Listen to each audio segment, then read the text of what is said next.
Sí, bueno,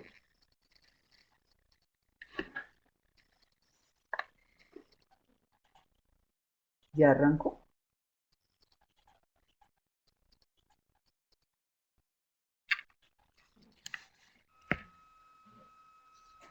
Buenas noches. Vamos a continuar mirando eh, las etapas del proceso contractual. Acuérdense que hace 15 días estuvimos mirando la etapa precontractual, ¿cierto? Y veíamos cómo la etapa precontractual o de selección de la oferta más favorable se inicia con el gran documento de planeación que son los estudios previos. Yo soy muy reiterativa con el tema de los estudios previos porque es que es la etapa de planeación que es el fundamento y va a garantizar el éxito de todo el proceso. Entonces, hace 15 días miramos la etapa precontractual y decíamos que esa etapa precontractual que se inicia con el documento denominado estudios previos concluye con una de dos decisiones que toma el jefe de la entidad estatal o su delegado y es o declara desierto el proceso o declara desierto el proceso porque no fue posible hacer una selección objetiva y no fue posible hacer una selección objetiva porque nadie acudió o porque ninguno de los que acudió cumplió con los requisitos del pliego o la norma anterior decía o en general porque falta voluntad de participación. Porque ustedes saben que si siquiera uno de los participantes cumple, uno de los oferentes cumple con las condiciones previstas en el pliego de condiciones y además su oferta se considera que es favorable para la entidad y para los fines que ella busca, la entidad no puede declarar desierto el proceso, sino que tiene que adjudicar. Vamos a partir de la base que el proceso fue adjudicado. Entonces, si se adjudica el proceso, termina la etapa precontractual y empieza la etapa contractual. Yo siempre hago referencia a que tenemos que mirar las diferencias profundas que existen entre estas dos etapas. Fíjense que en la etapa precontractual nosotros en cuanto a recursos estamos hablando de disponibilidad presupuestal, que es una afectación previa al presupuesto, que es requisito indispensable para poder abrir el proceso o para poder suscribir el contrato en los casos de contratación directa, que existan disponibilidades presupuestales suficientes.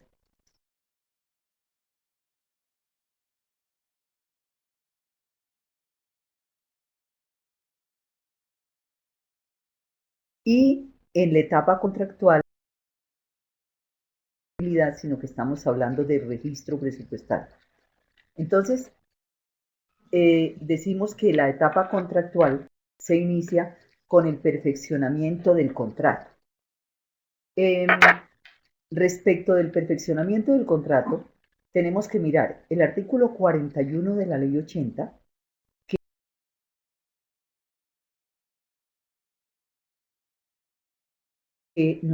que fue modificado por la ley 1150 del 2007, indica que el contrato se perfecciona cuando las partes se ponen de acuerdo en el objeto de la contraprestación y este se eleva escrito. Yo también ahí hago una observación que me parece importante, o por lo menos para mí lo es, y es que en este caso la norma es bastante, no es tan precisa en el sentido de que realmente no es en la etapa contractual donde las partes van a conocer cuál es el objeto y cuánto vale cuál es el objeto del contrato y cuánto vale ejecutarlo. Esta es una situación que está identificada desde el momento de los estudios previos y obviamente a través del desarrollo de la etapa precontractual, pues los interesados y los oferentes pues tienen que saber cuál es el objeto del contrato y cuánto vale ejecutarlo. Entonces, por eso digo yo que esa norma a mí me parece que es un poco imprecisa, el artículo 41 de la ley 80. Como igual es impreciso que en la etapa contractual se hable de disponibilidad presupuestal, porque la disponibilidad presupuestal es también de la etapa precontractual. Eh, Pero bueno, lo importante es que nosotros tengamos claro que el contrato, la etapa contractual se inicia con el perfeccionamiento del contrato, o sea, la suscripción del contrato. También en esto hay una diferencia entre lo que prevé la norma contractual y lo que prevé la norma presupuestal. Si ustedes miran el Estatuto Orgánico del Presupuesto y van a encontrar que allí hay una norma que dice que los contratos se perfeccionan con el registro presupuestal. Sin embargo, en la norma contractual estamos hablando de que el contrato se perfecciona es con la suscripción del contrato. A ver, voy a mirar aquí qué dice Jenny, pero le voy a pedir el favor, les voy a pedir el favor por, como para optimizar el tiempo, que las preguntas las vayan haciendo sobre lo que vamos explicando para no estar saltando de un tema a otro y sea de provecho para todos. Voy a terminar de explicar, Jenny, y ya con mucho gusto te miro la pregunta. Ustedes, o sea, bien que nosotros acudamos a la norma contractual de la Ley 80 y de la 1150, o que vayamos al Estatuto Orgánico del Presupuesto, la única cosa cierta es que un contrato simplemente perfeccionado no se puede iniciar su ejecución hasta cuando no se hayan cumplido los denominados requisitos de legalización o para la ejecución del contrato. Estos requisitos, uno los cumple la entidad contratante y otro los cumple el contratista. La entidad contratante, ¿qué requisitos debe cumplir? El primero, pues hacer el registro presupuestal. En el curso anterior me decían, bueno,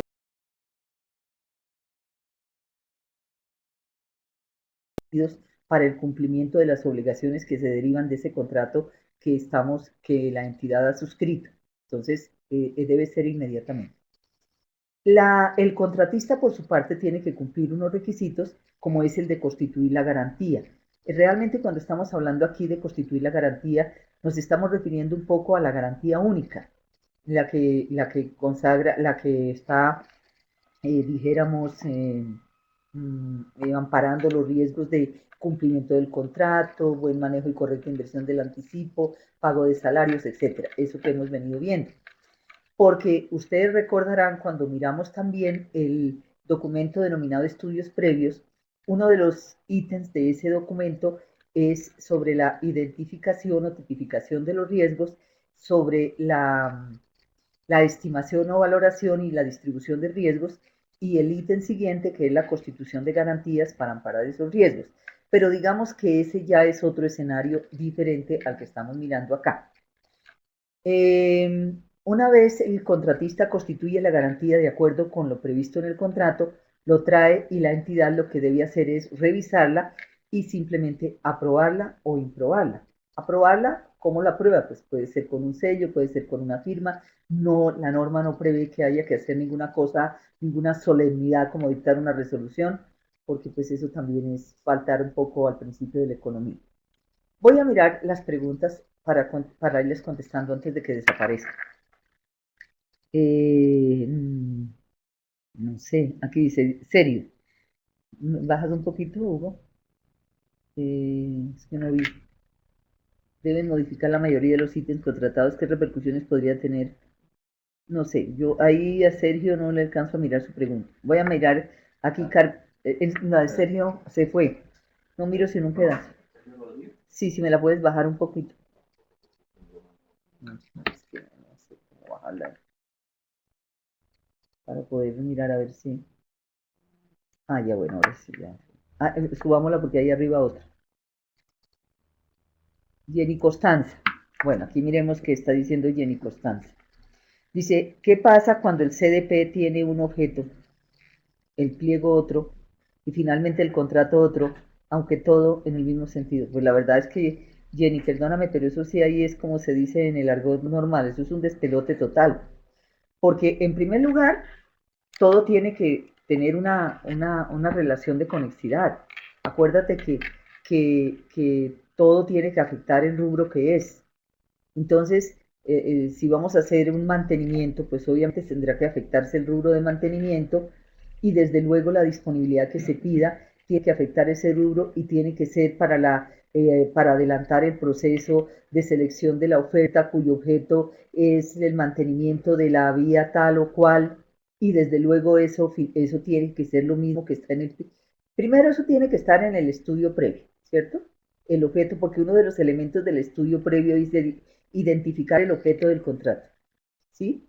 ¿Qué necesita la entidad? Porque lo primero que tiene que hacer es cuál es su necesidad. Segundo, cómo la va a satisfacer, que es lo que determina el objeto del contrato. Luego tiene que indicar cuál es el objeto del contrato. Y el objeto del contrato pues tiene que estar íntimamente relacionado con el rubro presupuestal que se va a afectar y desde luego tiene todos los documentos, el estudio previo, los pliegos de condiciones, el acto de apertura, todo tiene que estar previsto de la misma manera, porque de lo contrario, pues la verdad eso habría, yo no entiendo eso que tú dices que todo en el mismo sentido, no te entiendo. Pues si todo está en el mismo sentido es porque no hay ninguna contradicción entre uno y otro. Pero no podría ser que en el estudio previo se diga una cosa, se diga que el objeto del contrato es uno, en el pliego se diga otro, porque obviamente ahí habría una irregularidad pues bastante grande. Entonces, eso es absolutamente anómalo. Lo que está diciendo Sergio, entonces pues no sé, la verdad, Jenny, no entiendo esa pregunta como tan extraña. Eh, ay, ahora me perdí.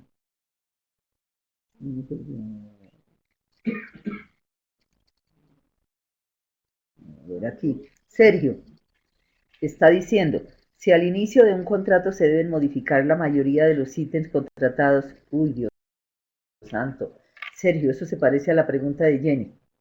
Pues imagínate ¿qué quiere decir? A ver, primero pongámonos de acuerdo en esto. Todos los problemas que se presentan en la etapa contractual tienen su origen en la etapa precontractual y tienen su origen en el primer documento, en el estudio previo. Entonces, pues desde luego que eso es una anomalía grandísima, porque quiere decir que lo que primero nos quedó mal fue el estudio previo. Entonces, desde luego que ahí hay pues desde luego que eso generaría unas responsabilidades en todos los ámbitos y dependiendo de lo que pase.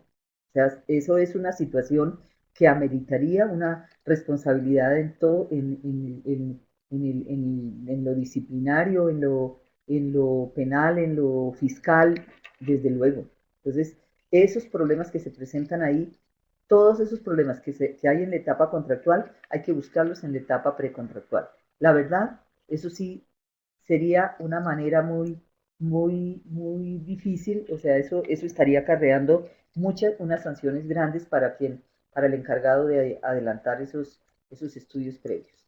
Los estudios de mercado, los estudios de oportunidad, los estudios de conveniencia. Quiere decir que todo estaría fallando. Entonces, a mí eso me parece que sería una cosa bastante seria.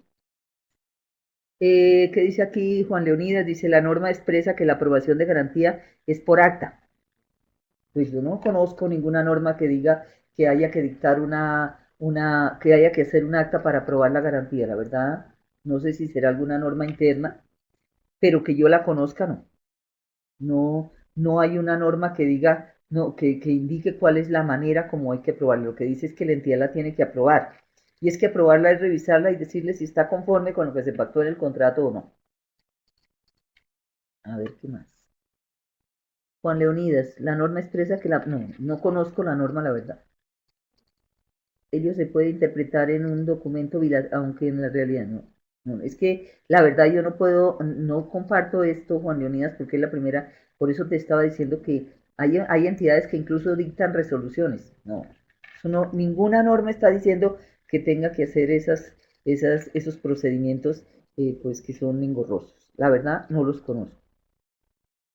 ¿Qué medidas se deben tomar cuando el pliego y los estudios previos se han preparado para 30 días y el registro presupuestal se elabora con fecha que abarca solo para 15 días? A ver, yo no sé, ahí Carmen Yadira, esa situación también es muy particular, porque es que realmente lo que ampara la disponibilidad presupuestal es la ejecución del objeto del contrato. A menos que de pronto me estés hablando de un contrato de prestación de servicios donde el plazo de ejecución en prestación de servicios se haya previsto para un mes y se haya dispuesto honorarios solamente para 15 días. Pues desde luego que ahí hay una irregularidad grande porque si tú miras el principio de la economía, y a eso te remito, al artículo 25 de la ley 80, en el principio de la economía, es como el numeral sexto o séptimo por ahí, está diciendo que las entidades no pueden abrir procesos ni suscribir contratos si no cuentan con las disponibilidades presupuestales suficientes. Entonces, obviamente, pues ahí hay una irregularidad, porque entonces, ¿qué va a pasar? ¿Con cargo a qué van a pagar si no hay recursos? Entonces, eso hay que tener mucho cuidado con esas cosas. Bueno, vamos a continuar con el tema aquí, porque, pues, infortunadamente, aquí esto volvió y se me trabó, Hugo. Ay, no pasa. Mire, no me pasa. Esto me quiere desconocer.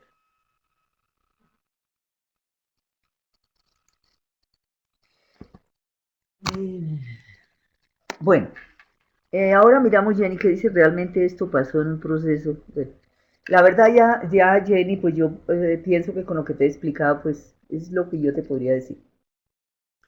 Eh, ¿Qué otra? Estamos mirando los requisitos de perfeccionamiento y legalización o para la ejecución del contrato.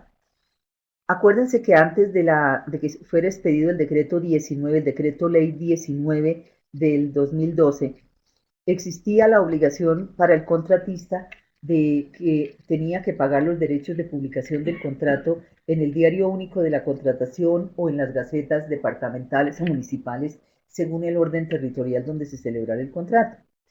Pero el decreto 19 suprimió este requisito y a partir de esta fecha los contratistas deben publicar, los contratos se publican únicamente en el SECOP, que está administrado por la Agencia Nacional de Contratación Pública Colombia Compra Eficiente, que justamente hoy ese es el organismo rector de la contratación. Fue, digamos que todo lo que tiene que ver con contratos, con las situaciones contractuales, quien tiene la facultad para resolverlas es la Colombia Compra Eficiente. Entonces, cuando ustedes tengan dudas o alguna cosa, es el organismo donde hay que acudir para hacer esas consultas. Bueno, a ver, muestre Carmen Yadira, ¿qué dice? ¿Qué medidas se deben tomar cuando el pliego y los estudios previos? No, bueno, eso ya se lo respondí. Bueno, entonces continuemos. ¿Qué otro requisito se debe cumplir aquí en la etapa contractual? Otro requisito que hay que cumplir es que el contratista tiene que acreditar el pago de los aportes parafiscales y la afiliación al sistema de seguridad social. Este requisito no es solamente de la etapa contractual, este requisito hay que cumplirlo desde la etapa precontractual cuando se presenta la oferta y hay que seguirlo cumpliendo durante toda la etapa de ejecución del contrato porque es un requisito para los pagos. Entonces, si ustedes son supervisores o interventores de contratos, deben saber que es un requisito que el contratista tiene que acreditar cada vez que presenta su cuenta de cobro. Si ya se han cumplido todos estos requisitos, pues digamos que se puede iniciar la etapa de ejecución del contrato y entonces tenemos que el contratante, el contratista y el interventor o supervisor suscriben el acta de iniciación del contrato. Casi siempre se suscribe acta de ejecución del contrato, por ejemplo, en contratos de obra, contratos de suministro, normalmente aquellos contratos que se llaman de tracto sucesivo, o sea, aquellos contratos cuyas obligaciones se cumplen en el tiempo. Yo sé que hay muchos que consideran que el contratante no debe suscribir, el contratante, el jefe de la entidad, no debe suscribir el acta de inicio del contrato. Yo pienso que sí. ¿Por qué? Porque es que el contratante, el jefe de la entidad o su delegado, pues desde luego tiene que saber qué ha pasado con el negocio que celebró, con el contrato que suscribió. El contratante debe, si le preguntan, él debe saber cuándo se inició el contrato, en qué va, cómo está la ejecución del contrato. Él debe estar perfectamente enterado de cada uno de los negocios de la entidad. Entonces, por eso considero que ese es el acta de iniciación de un contrato, lo deben suscribir las partes. Aquí en esta etapa de ejecución empieza la intervención muy importante y de mucha responsabilidad para los interventores o supervisores porque obviamente pues su responsabilidad es velar porque el contrato se ejecute en la forma en que se celebró. Hoy la Ley 1474 del 2011, o sea, el Estatuto Anticorrupción, en el artículo 82 y siguientes de esta norma, se establecieron las responsabilidades de los interventores y las facultades de los interventores. Yo los invito a que ustedes pues miren muy detenidamente esa norma porque es bien importante. Eh, ¿Qué eventos pueden ocurrir durante la etapa de ejecución del contrato? ¿Qué situaciones? Las situaciones que yo les voy a nombrar acá no son situaciones taxativas, son situaciones meramente enunciativas, lo cual significa que puede ser que ocurran estas y muchas más. Esto es simplemente como para ilustrar sobre todo a las personas que tienen bajo su responsabilidad no solamente la celebración, sino la ejecución de los contratos. Puede ocurrir que en la etapa de ejecución del contrato, la entidad haga uso de las llamadas cláusulas excepcionales o cláusulas exorbitantes. ¿Qué es una cláusula excepcional o una cláusula exorbitante? Las cláusulas excepcionales son aquellas que solo le conceden privilegios a la entidad estatal contratante. Son cláusulas que solamente se pueden pactar en los contratos estatales. Son cláusulas que jamás se pactarían en un contrato entre iguales, entre particulares. ¿Por qué? Porque rompen la igualdad de las partes en el contrato. ¿Cuál es la razón para que estas cláusulas se puedan pactar en los contratos estatales? Pues porque, como ya vimos, los contratos estatales se celebran para el cumplimiento de los fines estatales, para la adecuada prestación de los servicios públicos. Entonces, cuando un contrato estatal se paraliza porque hay una interpretación, hay un desacuerdo, por ejemplo, en la interpretación de las cláusulas del contrato, porque hay que adicionar de pronto obras, bienes o servicios, porque se dan situaciones de orden público que llevan a que es mejor que el contrato se termine, la entidad lo primero que tiene que hacer es llamar a su contratista para ponerse de acuerdo. Pero si no se logra poner de acuerdo, no se logran poner de acuerdo, la entidad puede hacer uso de estas cláusulas y puede hacer uso mediante un acto administrativo que se lo notifica al contratista, el contratista interpone su recurso, la entidad resuelve el recurso y finalmente el contratista debe acatar las indicaciones que le está dando la entidad estatal contratante. Puede ocurrir que como consecuencia de la aplicación de estas cláusulas excepcionales surjan nuevos costos para el contratista. Si surgen nuevos costos para el contratista, pues lo lógico, lo obvio, es que la entidad estatal tenga que reconocerle esos nuevos costos al contratista, como por ejemplo cuando la entidad estatal interpreta una cláusula de un contrato y modifica una especificación técnica que da lugar a que haya que rediseñar o que haya lugar a cambiar un material, en fin. Entonces el contratista pues no puede hacerse cargo de esos mayores costos. La entidad se los tendrá que reconocer porque la ley considera que la aplicación de cláusulas excepcionales son situaciones que pueden desequilibrar económicamente el contrato, desequilibran la ecuación económica del contrato. ¿Qué otra cosa puede pasar en la etapa de ejecución del contrato? Pueden ocurrir situaciones imprevisibles. ¿Cuáles son las situaciones imprevisibles? Normalmente son la fuerza mayor y el caso fortuito. Cuando nosotros estábamos mirando los estudios previos, el documento denominado estudios previos, uno de los ítems de los estudios previos es la identificación o tipificación de los hechos futuros e inciertos que tengan gran probabilidad de ocurrencia y que puedan afectar el contrato. ¿Cuándo? Pues obviamente en este momento, en la etapa de ejecución del contrato. Por eso la norma está diciendo que hay que hacer la matriz de riesgos.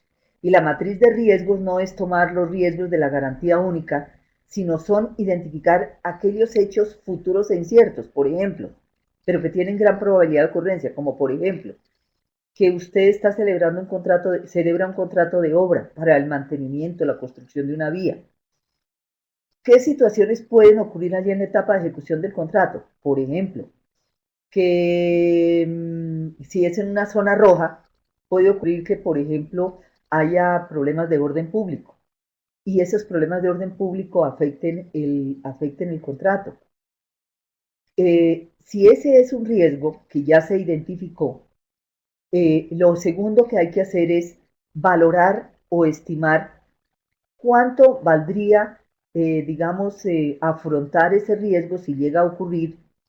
Y lo tercero es quién va a asumir ese riesgo y cómo se va a administrar o cómo se va a evitar que el riesgo ocurra o que si ocurre produzca los menores efectos sobre el contrato. Entonces, esos son los riesgos, pero esas, digamos, son situaciones previsibles. O si usted va a hacer una obra, por ejemplo, en la ciudad, un riesgo que puede identificar es el manejo de tráfico. Entonces, ese manejo de tráfico, pues hay que analizarlo y analizarlo, identificarlo desde cuándo, desde el estudio previo, no cuando ya ocurra.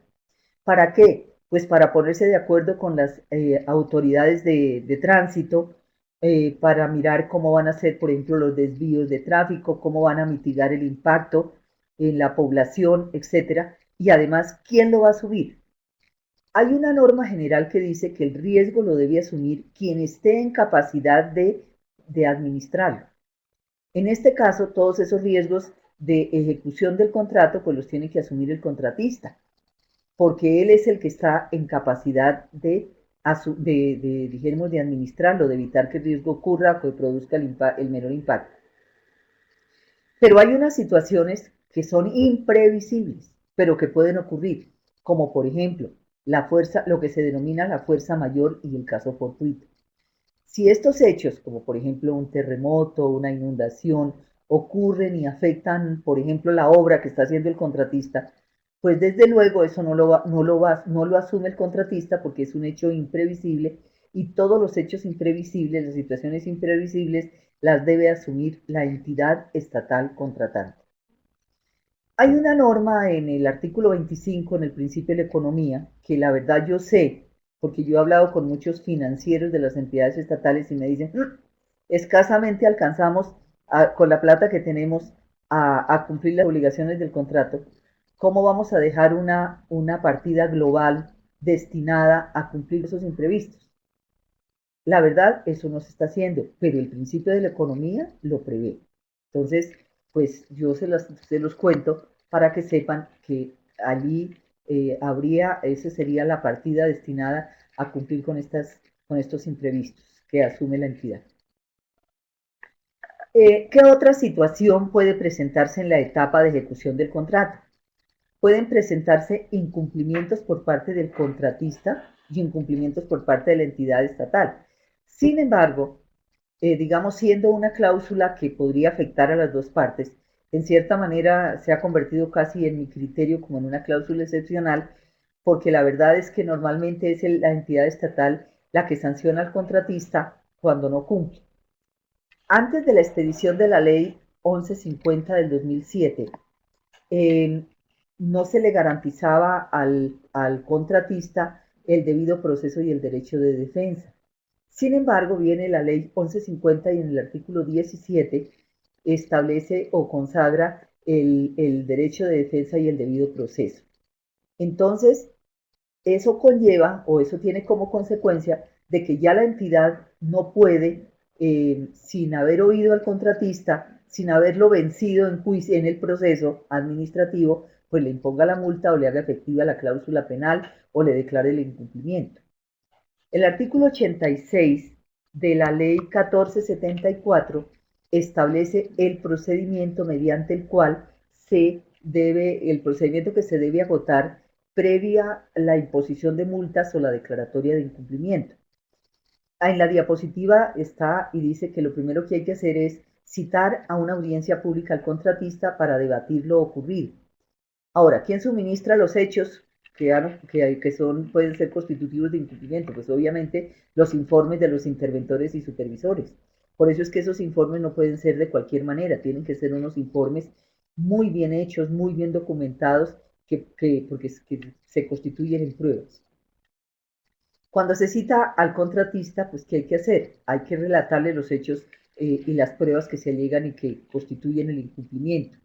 Indicarle cuáles son las normas que ha violado y cuáles son las consecuencias de su incumplimiento, entre otras cosas. Eso lo tiene que hacer la entidad. Se le deben indicar todos los hechos que motivan la acción y las consecuencias que podían derivarse de su actuación, o sea, de su incumplimiento. Pero a su vez, al contratista también o a su representante hay que darle la palabra y igual hay que invitar al garante de la obligación. Esto es muy importante. Invitar a las compañías de seguros, al garante de la obligación, ¿para qué? Pues para que él también sepa que su asegurado, que dijéramos, su, sí, su asegurado, pues está entrando en una situación de incumplimiento que puede llegar a que se le hagan efectivas las pólizas con las cuales están parando ese riesgo. La idea es que todas esas pruebas se controviertan y que solamente cuando ya se hayan concluido esas actuaciones y definitivamente se le haya vencido al contratista, o sea, el contratista no haya logrado desvirtuar los cargos, solamente en este momento se le pueda dictar una resolución que le imponga la multa o que le declare el incumplimiento al contratista. Esta resolución se notifica en la misma audiencia. En la misma audiencia el contratista debe interponer el recurso de reposición. En la misma audiencia se debe resolver el recurso de reposición y en esa misma audiencia hay que decidir si se multa o no se multa o se declara el incumplimiento del contratista. La audiencia puede ser suspendida. Puede ser suspendida, ¿por qué? Porque haya necesidad, por ejemplo, de practicar nuevas pruebas. Esta audiencia la puede suspender de oficio, como dice, la puede suspender de oficio la entidad, el jefe de la entidad, o se puede suspender a petición del contratista o de la compañía de seguros para cuando se requiera practicar nuevas pruebas. Cuando se suspende la audiencia, pues obviamente eso no puede quedar ahí indefinidamente suspendida, sino que hay que indicar cuándo se reanudará la audiencia y se debe, cuándo se va a reanudar la audiencia y si durante esa etapa de suspensión de la audiencia la entidad tiene conocimiento de que el contratista ha cumplido o se ha cesado el incumplimiento, pues simplemente pues ya no se le impondrán las sanciones al contratista. Estas resoluciones de imposición de multas o de declaratoria de incumplimiento deben ser de conocimiento público. Por eso, estos actos, estas sentencias se deben publicar en el SECOP, y eso lo está previendo el artículo 218 del decreto 19, el decreto ley del 2012, y se deben también comunicar a la Cámara de Comercio y se deben comunicar también a la Procuraduría General de la Nación. Todo esto, obviamente no todo el texto de la resolución, sino únicamente la parte resolutiva, porque es la que decide.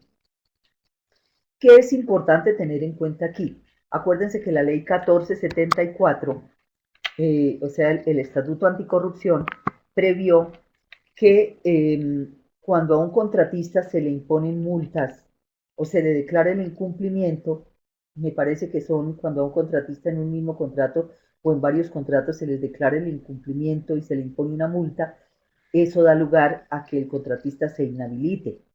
Entonces, por eso es que hay que, digamos, publicar estas resoluciones sancionatorias y cuando se le manda a la Cámara de Comercio, pues la Cámara de Comercio incluye esta información, la incluye en el registro único de proponentes, porque acuérdense que el registro único de proponentes es la historia del contratista. Entonces, allí se registra los éxitos, pero igual también sus sanciones y las sanciones a que se ha hecho acreedor en la ejecución de los contratos. Digamos que estas son algunas de las situaciones que pueden ocurrir, pero no son las únicas. Son como ilustrativas de lo que ustedes pueden encontrar en la ejecución de sus contratos. Para la próxima vez, para el 27 de noviembre, que es el último chat que vamos a tener, perdón, la última etapa del proceso contractual, que es la etapa de liquidación del contrato, la etapa postcontractual o de liquidación del contrato. Para hoy también estaba previsto un tema que es muy importante, y es desarrollo del principio de la economía, y es el de que los contratos, hay en los contratos, cuando se presentan controversias, hay que hacer uso de los mecanismos alternativos de solución de conflictos, los MACs. Entonces, eso es el artículo 66 de la ley 80. Está diciendo que las entidades deben solucionar los problemas que se le presenten, que se presenten, las controversias que se presenten en la ejecución del contrato, las debe solucionar de manera ágil, rápida y directa. Y la tiene que hacer suscribiendo acuerdos, o la tiene que hacer suscribiendo acuerdos, suscribiendo contratos de transacciones, suscribiendo contratos de transacciones, o puede hacer uso de otros mecanismos donde ya interviene, por ejemplo, la Procuraduría, como en el caso de las conciliaciones, o puede hacer uso de mecanismos más sofisticados, como sería, por ejemplo, los tribunales de arbitramiento para contratos más complejos, etcétera, etcétera. Entonces, eso lo van a encontrar ustedes en el archivo que les vamos a suministrar. Yo los invito a que lo lean, los invito a que lo reflexionen, porque es un tema, digamos, muy importante para la solución de conflictos, para no dejar que los conflictos crezcan, y que los contratos muchas veces se tengan que suspender, o las obras, los objetos de los contratos queden a medio ejecutar, y por supuesto los servicios que se quieren prestar con ellos pues se vean perjudicados. Entonces, eso de los mecanismos yo los invito a que lo miren pues ya como en la práctica, cómo se llevarían a cabo. No sé si ustedes tengan alguna pregunta que hacer sobre el tema que hemos visto, y, y si no, con esto estaríamos dando por terminada la parte del día de hoy. Entonces, si alguien tiene alguna pregunta, pues me gustaría que la hiciera.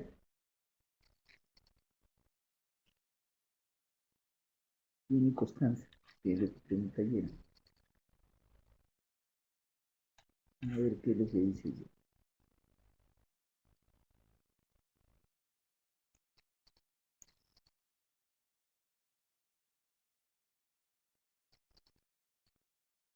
Ay, no. Esto como que dice Malugo.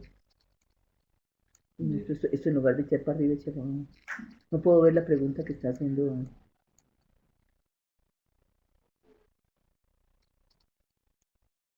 No sé, realmente eso. Pero creo que déjeme saber qué miramos aquí. Leonidas está diciendo, la norma expresa que la prueba. Bueno, ya eso lo miramos. A ver, aquí. ¿Qué ocurre cuando, bueno, de acuerdo a los procedimientos que lleva a Invías, se inician los estudios previos soportados en un CDP? Se invita y luego si hay proponente y cumple con los requisitos en los estudios previos y pliegos se elabora el contrato, y luego viene el trámite del registro. Claro, o sea, realmente, Carmen Yadira, es que ese es un procedimiento no simplemente de Invías, sino de todas las entidades del Estado. Lo que pasa es que no sé si lo que tú me estás hablando ahí es en los eventos de contratación directa, porque no me estás hablando como si fuera, simplemente se fuera a celebrar un contrato sin adelantar un proceso licitatorio de selección abreviada o de concurso de méritos. Y, pero realmente la única cosa cierta es que si es por contratación directa, nunca jamás vas a poder celebrar un contrato si no cuentas con la disponibilidad presupuestal suficiente. Si es un proceso, nunca podrás abrir el proceso si no tienes el CDP, no tienes una disponibilidad presupuestal suficiente. Por eso te digo que mires el artículo 25 de la ley 80 del 93. Ahora, es posible que cuando una entidad está elaborando los estudios previos, aún en ese momento no sepa cuánto vale la ejecución del contrato, porque es que apenas el presupuesto, el cuánto vale, es parte de los estudios previos. Entonces, por eso es posible que todavía no lo tenga, porque de pronto está desfasado. Pero pero bueno, lo importante es que lo tenga. Juan Leonidas dice, disculpe, la entidad contratante aprobará la garantía mediante acta. Acta significa. Pues bueno, digamos, no sé, si tú me estás citando esa norma del 734, pues ya en este momento también eso está derogado. Ahora, si estás dentro de lo que es el régimen de transición y pues si habla de acta, pues tendría que ser con un acta que es firmada por las dos partes, porque si es un acta, pues, pero lo que pasa es que me parece exorbitante. No tengo aquí la norma y no te podría decir del contexto dentro del cual estamos viendo. Pero la verdad es que no necesariamente hay que dictar un acta. No hay que, perdón, suscribir un acta. Los estudios previos deben ser antes de que expida el CDP. No, yo pienso que el CDP se expide posterior porque es que en los estudios previos, una parte de los estudios previos es cuando se está mirando el presupuesto. Gloria, yo te pido que mires en el decreto, bueno, en el 734, pero está en los primeros artículos, en dónde está lo que debe contener el certificado en los estudios previos. Pero en el 1510, los estudios previos están concretamente aquí en el documento, en el artículo 20, en el artículo 33, y está diciendo que deben contener los estudios previos. Los estudios, análisis, estudios y documentos previos. Espérate, porque no es eso. Exactamente. La planeación. Actividades de la etapa de planeación. Ahora no lo encuentro. Pero digamos, un ítem de los estudios, del documento denominado estudios previos, es precisamente la parte presupuestal. O sea, quiere decir que en ese instante, pues todavía no sabemos cuánto vale el ejecutar el objeto del contrato que proyectamos celebrar. Pues pienso que no es en ese momento. Realmente el principio de la economía dice que es antes de la apertura del proceso. Es el artículo 25 de la ley 80. Entonces, si quieren, miren. El envío no utiliza acta de iniciación de contrato, utiliza un oficio donde se le da orden de inicio. Esto va en. No, pues realmente no, inclusive eso es una norma interna. O sea, si el oficio emana del ordenador del gasto, pues obviamente él lo firmará y ya pues él está enterado que el contrato se inicia. Pero hay muchas entidades que suscriben acta, entonces cuando suscriben acta, en mi criterio sí lo deben suscribir tanto el contratante como el contratista y el interventor. Si los contratos estatales son intuito persona, ¿es procedente la subcontratación? A ver, los contratos estatales son intuito persona una vez adjudicados, ¿no es cierto? Eso dice el artículo como 41, 42 de la ley 80. Dice, los contratos son intuito persona y en consecuencia, una vez suscritos no se pueden ceder, ¿cierto? Sin autorización de la entidad. Lo que ocurre es que normalmente, digamos, a ver, ¿quiénes son parte en los contratos estatales, Rafael? Son parte contratante y contratista. ¿Quién es el que tiene que responder ante la entidad estatal? El contratista. Lo que pasa es que el contratista no necesariamente va a ejecutar todo el objeto del contrato. Por ejemplo, en un contrato de obra, imagínate el contratista haciendo todas las actividades de la construcción de la obra. No, pues obviamente él tiene que subcontratar, pero quien responde ante la entidad estatal es el contratista. Si su subcontratista le incumple, eso es problema de él. Entonces, normalmente entre los subcontratistas y la entidad estatal no hay un vínculo contractual. Lo que pasa es que si el contratista no le cancela a su subcontratista, este puede, cuando demanda al contratista, puede llamar en solidaridad a la entidad. ¿Y por qué lo puede llamar? Pues porque el objeto del contrato se ejecutó para la entidad contratante. Y por eso es que se suscribe, se ampara el riesgo de salarios y prestaciones sociales. Pero es por eso. Pero realmente el obligado es el vínculo es entre el contratista y el subcontratista. Pero el contratista responde ante la entidad. Bueno, Sergio Rodríguez, si un contrato se termina bilateralmente, ¿qué se le puede reconocer al contratista si este reclamo? Pues si se termina bilateralmente, todos los contratos cuando se terminan, pues hay que liquidarlos. ¿Y qué es liquidar un contrato? Es saber quién le debe a quién y cuánto le debe. Entonces, pues se le reconocerá lo que realmente se debe, lo que se le haya lo que haya ejecutado, pues desde luego que se le tiene que reconocer. Entonces, si se termina el contrato, pues hay que reconocerle al contratista pues lo que se le debe.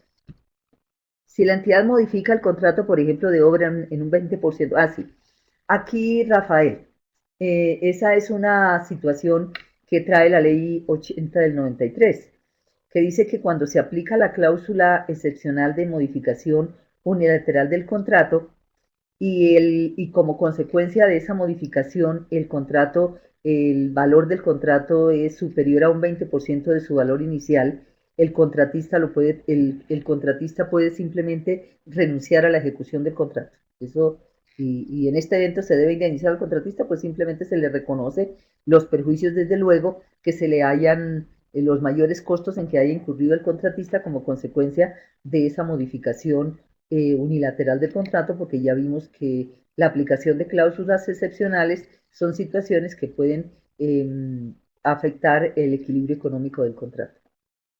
Nora Esther dice, cuando se declara la caducidad del contrato y se encuentra en ejecución un porcentaje y se contrata al proponente, el proponente calificado en el proceso, este podrá solicitar un ajuste al contrato. Este podrá solicitar un ajuste al contrato dado que la propuesta de él es de mayor valor a la seleccionada anteriormente. Esa es una situación que trae la ley 1150, ¿no? Que dice que cuando se declara la caducidad se le puede adjudicar al que quede en segundo lugar. Pero la verdad, no se dice nada de si se le deben reconocer mayores costos o no se le deben reconocer mayores costos. La verdad es que como en todo contrato, todo negocio, pues habrá que entrar a mirar, porque a veces, como se dice en el argot popular, iniciar un contrato que ya otro ejecutó, pues eso es un chicharrón. Entonces, pues hay que entrar a mirar antes, digamos, cuando la otra persona que se va a hacer cargo de terminar el contrato al cual se le declaró la caducidad, pues tendrá que entrar a mirar porque es posible que si los costos han variado, él de pronto también entra en un incumplimiento y es posible que también le terminen declarando la caducidad del contrato. Entonces, pues desde luego que habrá que hacer un análisis quien vaya a asumir la ejecución del objeto del contrato al que se le declaró la caducidad, pues tendrá que hacer todos esos análisis, desde luego. Sí. Pero la norma realmente no lo dice expresamente, pero es ya el manejo del contrato como un negocio jurídico lo que habrá que entrar a mirar. Y si hay que hacer mayores costos, pues si se incurren mayores costos, pues la verdad es que todo lo que tiene que dar es debidamente sustentado, ¿no? Pues pienso que con esto damos por terminado el tema de hoy.